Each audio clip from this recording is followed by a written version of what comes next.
हमेशा चिंता में रहती थी, न जाने कब कश्मीर की धरती पर आतंक की धमाका कर दें, न जाने कब पत्थरबाजी हो जाए और न जाने कब बुरी खबर आ जाए। कोई ठिकाना नहीं था। लेकिन मोदी ने कश्मीर में शांति की गारंटी दी थी।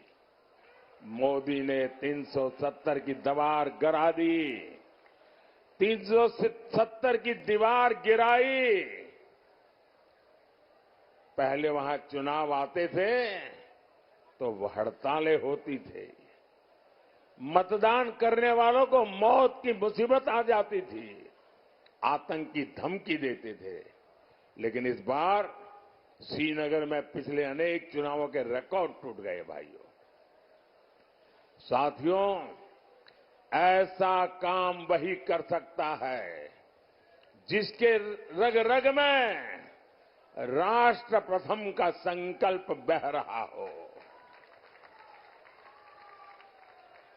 आप याद करिए, 10 साल पहले देश में एक सामान्य व्यक्ति की सुरक्षा भगवान भरोसे होती थी।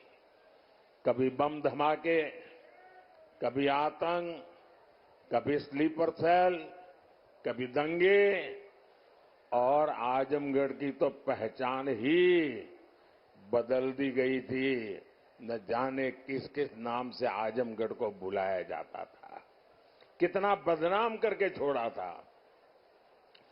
देश में कहीं भी धमाके होते थे तो सबसे पहले लोगों का ध्यान आजमगढ़ की तरफ जाता था। लोग आजमगढ़ की चर्चा करते थे।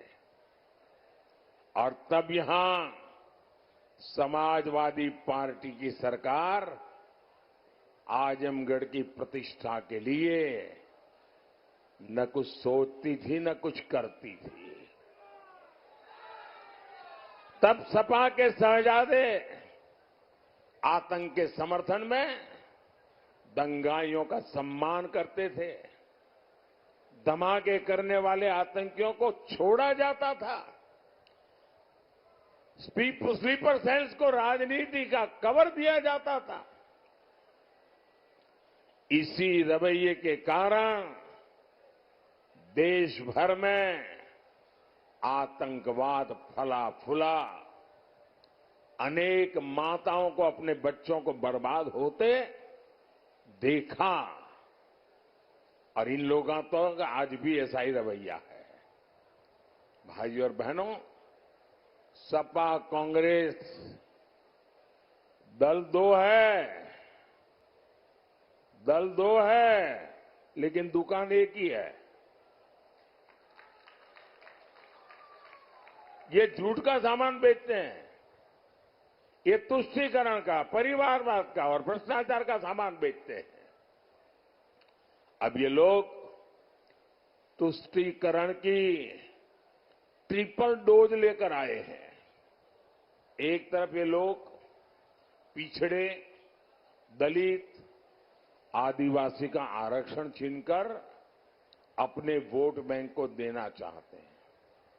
दूसरी तरफ ये इंडी गठबंधन वाले आपकी संपत्ति का आधा हिस्सा छीनकर उसको भी अपने वोट बैंक को देना चाहते हैं। और साथ ही ये लोग देश के बजट को भी बांटना चाहते हैं। बजट का 15% भी अब वहां सीधा का सीधा माइनॉरिटी के नाम पर ही अलॉट करना चाहते हैं। मैं आप सबको कहना चाहता हूं, देश की एकता के लिए, देश में सच्चे अर्थ में संविधान का सम्मान करने के लिए, देश में सच्चे अर्थ में बाबा साहब आंबेडकर की भावनाओं को जीने के लिए हमें ये भागला करो राज करने वालों से चौकन्ने रहने की जरूरत है।